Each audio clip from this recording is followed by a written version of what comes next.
آپ میں سے جتنے بھی یہاں پہ تشریف فرما ہیں، ہر شخص اپنے اپنی گریبان میں ضرور جھانک کر دیکھیے، ان دونوں میں سے ایک امتحان تو ضرور ہو چکا ہے۔ ان دونوں میں سے ایک امتحان تو ہمارا ہو چکا، خواہ وہ اولاد کے حوالے سے ہو کہ اگر اولاد نہیں مل رہی اس کے حوالے سے بھی امتحان ہے۔ کچھ لوگ کہتے ہیں کہ نہیں ہمیں مل چکی، مل گئی تو پھر بھی امتحان ہے۔ ملنا نہ ملنا یہ امتحان نہیں، کسی کو نہ دے کر امتحان میں ڈال دیا، کسی کو دے کر امتحان میں ڈال دیا، کسی کو رزق دے کر امتحان میں ڈال دیا، کسی سے لے کر امتحان میں ڈال دیا۔ اللہ دونوں طریقے سے امتحان لیتا ہے انسانوں کا۔ نبی صلی اللہ علیہ وآلہ وسلم ان کو معلوم ہے وہ نبی ہے۔ کائنات کے سب سے بڑے نبی کون ہیں؟ حضرت محمد مصطفیٰ صلی اللہ علیہ وآلہ وسلم۔ اب یہ متنازع بات ہو جائے گی، کچھ لوگوں کا یقین ہے کہ ان کو 40 سال کے بعد پتہ لگا، کچھ ہیں جن کا عقیدہ ہے کہ نبی صلی اللہ علیہ وآلہ وسلم جب سے دنیا میں آئے یا جب سے وہ ہیں ان کو معلوم ہے وہ نبی ہیں۔ اس کی دلیل فقط اتنی ہے کہ جس کے آنے سے دنیا کے حالات کچھ بدل جائیں۔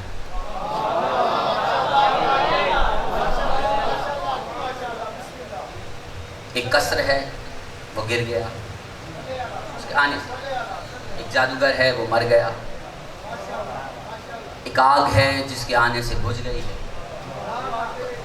کچھ تو خاص ہے جہاں پہ اس وقت لوگوں کو پتہ چل رہا ہے یہ کوئی خاص ہے جس کے آنے سے ایسے ایسے کام ہو رہے۔ اب خیر یہ ایک علیحدہ موضوع ہے، ہم اپنے موضوع کی طرف واپس آنا چاہ رہے ہیں۔ بالکل توجہ سے سنیے گا کہ اللہ نے ان دونوں طریقوں سے ہمارے نبی صلی اللہ علیہ وآلہ وسلم کا امتحان لیا۔ اب ذرا امتحان سنیے گا۔ آغاز ہے ہم تمہیں مال سے آزمائیں۔ یتیم ہیں، کتابوں نے کہا یتیم ہیں، غریب ہیں، ان کے پاس فاقوں کے سوا اور کچھ نہیں۔ کون سا لکھا؟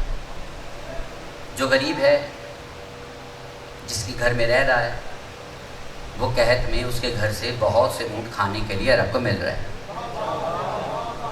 پہنچے؟ اب میں ذرا غور دلانا چاہ رہا ہوں ایک چھوٹی سی بات پہ کہ نبی صلی اللہ علیہ وآلہ وسلم جب اپنی جوانی کو پہنچے تو انہوں نے کام کرنا شروع کیا۔ کام کیا کرتے تھے؟ تجارت۔ اپنا پیسہ نہیں تھا، کسی کے پیسے کا، کسی کا مال لے کر اس کی تجارت کرتے تھے۔ مال کس کا تھا؟ جناب ختیجہ۔ مال لے کر جاتے تھے، جا کے بیچتے تھے، اپنا منافع اپنے پاس رکھتے تھے، باقی جناب ختیجہ کو دے دیتے تھے۔ کئی عرصے تک یہ سلسلہ چلتا ہے۔ اللہ آزماتا رہا یہ کرے گا کیا۔ اور یہ سادی سی باتیں ہماری زندگی کے حوالے سے کہ جب کسی کے ہاتھ میں آپ اپنا کاروبار دے دیں تو پھر اس کا وہ حل کیا نکالے۔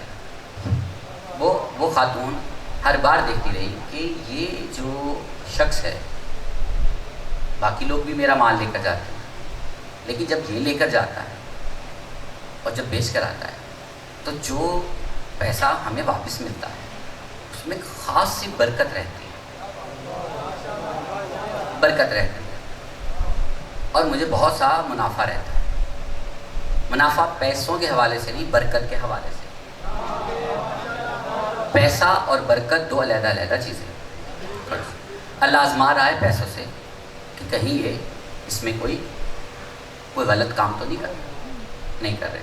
بالکل ہم ایک چھوٹے سے دماغ پر آ کر ہم بات کر رہے ہیں، بڑی بڑی باتیں بھی ہو سکتی ہیں، ابھی ہم چھوٹی سی باتیں کر رہے ہیں۔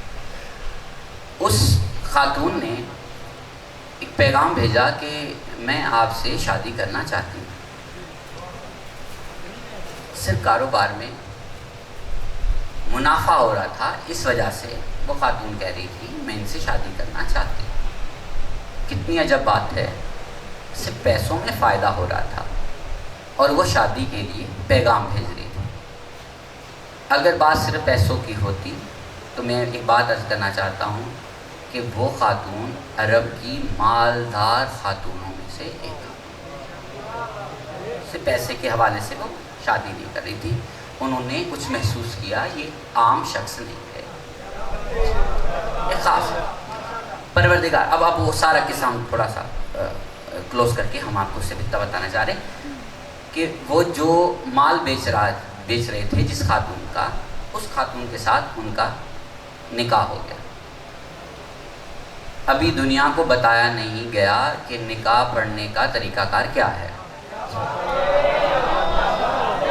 اور میرے نبی صلی اللہ علیہ وسلم کا اسی زمانہ جاہلیت میں نکاح ہو گیا. پڑھایا ہے اس نے جس کو امت کہہ رہی ہے کہ وہ نعوذ باللہ کافر ہے. کافر نے نکاح پڑھا دیا نبیوں کے سردار کا. اب ذرا دل کو تھوڑا سا بڑا کیجئے، سنت کو تمام کیجئے، اپنا نکاح بھی کسی کافر سے پڑھائیے. اب یہ قصہ کہیں اور نہ چل جائے، میں واپس آپ کو لانا چاہ رہا. اب وہ جو عرب کی مالدار خاتون تھی اس کا نکاح ہو گیا ہے ایک یتیم مرد کے ساتھ جو ابھی 25 برس کا. اب زمانے میں قانون کیا چل رہا ہے کہ بیٹیاں زندہ ماری جا رہی، بیٹوں سے پیار کیا جا رہا ہے، یہ طریقہ کار چل رہا ہے. ایسے طریقے میں نبی صلی اللہ علیہ وسلم کی شادی ہوگی جناب خدیجہ کبریٰ کے ساتھ.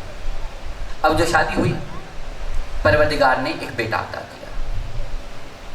اب جیسے سب کو بیٹے مل رہے تھے ایسے ہی نبی کو بھی بیٹا ملا، اور پروردگار نے واپس لے لیا. وفات ہو گئی صاحبزادے. دوسرا بیٹا ہوا، اس کی بھی وفات. تیسرا ہوا، اس کی بھی وفات. 3 بیٹے ہوئے، تینوں کی وفات ہو گئی. جس کو لوگ ترقی سمجھ رہے تھے نا، وہ نبی کو مل نہیں رہی تھی. جس کو لوگ ترقی سمجھ رہے تھے وہ ترقی اس نبی کو مل نہیں رہی تھی. جس کو لوگ ناکامی سمجھ رہے تھے اللہ نے پھر وہ اس نبی کو دی. اس نبی کو، جسے دنیا ناکامی سمجھ رہی تھی، اللہ کے نبی کو اللہ نے وہی ناکامی دی. اور دینے سے پہلے اللہ نے کہا بے شک ہم نے تمہیں کوثر عطا کی. بالکل توجہ سے سنیے گا، ہم نے تمہیں کوثر عطا کی. کون سی کی بات؟ اب ذرا اس پورے سینیریو میں ایک بات کو ذرا غور سے دیکھیے گا، اور اس دور حاضر میں لا کر ضرور سوچیے گا کہ ہم انسان کس دہانے پر کھڑے. کیونکہ ہم تک جو نبی پہنچا ہے اور یہ جو زمانہ ہے اس کے درمیان 1400 سال کا فاصلہ ہے. جہاں پہ ایک نبی اور دوسرے نبی کے درمیان 550 سال کے قریب کا فاصلہ ہے، وہاں پہ انسان اپنے بچوں کو مار رہا ہے. اب کیا ہے، اب 1400 سال کا فاصلہ پڑ چکا ہے. کیا اب وہ جو فاصلہ پڑا ہے اس میں زمانہ جاہلیت میں کی طرف تو نہیں جا رہا؟ ہم دیکھنا چاہ رہے ہیں نا کہ کہیں جا تو نہیں رہا. ہم وہ بھی تو سمجھنا چاہیں گے نا. اب اسی دور میں ہم دیکھنا چاہ رہے ہیں کہ اس دور میں ترقی کسے سمجھا جاتا ہے؟ اولاد کے اعتبار سے.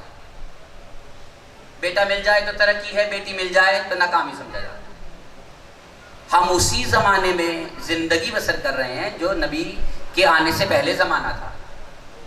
بیٹوں پہ خوشیاں، بیٹیوں پہ رونا دھونا. پہنچ رہی بات؟ اب کتنا بڑا گیپ ہے یہ 1400 برس کا. اگر اس دور میں کوئی شخص اپنی بیٹی کے دنیا پہ آنے پہ غم زدہ ہے تو وہ اپنے آپ کو زمانہ جاہلیت میں پائے. یہ صرف ایک پہلو کی بات کر رہا ہوں، بہت سے پہلو ہیں جو زمانہ جاہلیت کی طرف لے کر جا رہے ہیں. صرف توجہ سے سنیے گا، میں اس زمانے کی چند حقیقتیں آپ کے سامنے رکھنا چاہ رہا ہوں، وہ ذرا غور سے سنیے گا. پھر ہم دیکھتے ہیں کہ بعض نبیوں کو بعض نبیوں پر فضیلت حاصل ہے اور بعض لوگوں کو بعض لوگوں پر بھی فضیلت حاصل ہے. بالکل توجہ سے سنیے، بالکل چھوٹی سی بات اور ہم اپنی گفتگو کو مکمل کرنا چاہ رہے ہیں. بالکل توجہ سے سنیے گا. یہ جو دور جس میں ہم زندگی بسر کر رہے ہیں اس میں آپ نبی کی زندگی کو سامنے رکھ کر ضرور سوچیے گا. ایک خاتون ہے جس کو خدا نے بیٹا یا بیٹی دی اور واپس لے لی. اس پر دوسری آئی، بیٹا یا بیٹی آئی، خدا نے واپس لے لی. ہمارے اس زمانے میں ایسی عورت کے بارے میں کیا کہا جاتا ہے؟ کہتے اس کو ایک مسئلہ ہے، یہ عورت منحوس ہے نعوذ باللہ، کیونکہ اس کو خدا جو بھی بیٹا یا بیٹی دیتا ہے وہ مر جاتا ہے. پہنچے گی نا بات؟ بالکل توجہ سنیے گا. ایسی عورت کے بارے میں دنیا ایک فیصلہ کرے جس کے بارے میں نہ تو حدیث ہے، نہ ہی قرآن میں ہے، نہ ہی کسی امام کا فرمان ہے. کیا ہے؟ اس عورت کو مسئلہ ہے اگر کسی کے گھر میں کوئی بیٹا یا بیٹی پیدا ہوئی ہے، اس عورت کو اس گھر میں نہیں لے کر جانا. اس کا سایہ اس کے بچے پر پڑ جائے گا اور اس کے بچے کو بھی نقصان ہو سکتا. کون سی آیت نے کہا؟ نہیں معلوم. کس حدیث نے کہا؟ نہیں معلوم. کس امام نے کہا؟ نہیں معلوم. کسی ضعیف سے ضعیف روایت میں مل جائے ایسا کس نے کہا؟ نہیں معلوم. آپ جی کس زمانے میں رہیں؟ جاہلیت کے، جہاں پہ ایسی عورتوں کے ساتھ یہ سلوک کیا جا رہا ہے کہ ہاں اس کے تو بچے مر جاتے ہیں، تو اس کو 18 کا مسئلہ ہے، یہ منحوس ہے، اس کو کسی کے پاس لے کر جانا. اچھا، وہ جو نومولود بچہ ہے اس کی گود میں نہیں دینا، اس کا سایہ اس پہ پڑ جائے گا تو یہ بچہ بھی مر جائے گا. اس کا حل نبی صلی اللہ علیہ وسلم نے 1400 سال پہلے بتا دیا. کون سی؟ بالکل توجہ سنیے گا.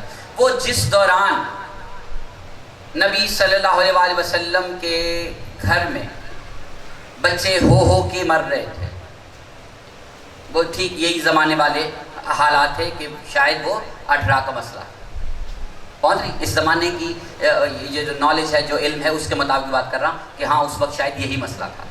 وہ مسئلہ بتانا چاہ رہا ہوں. جناب خدیجہ کے گھر میں جو بھی اولاد پیدا ہوتی تھی وہ دنیا سے چلی جاتی، مر جاتی.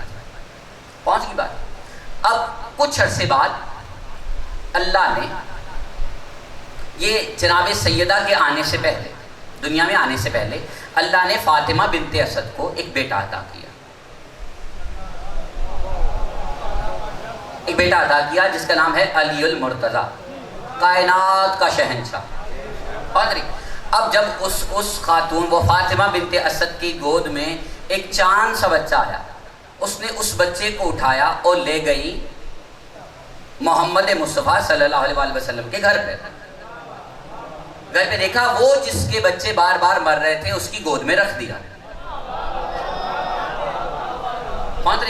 وہ جس کے بچے بار بار مر رہے تھے اسی کی گود میں رکھ دیا. اب میں پوچھنا چاہ رہا ہوں وہ جو بچہ اس کی گود میں رکھا اس کا پھر نتیجہ نکلا کیا؟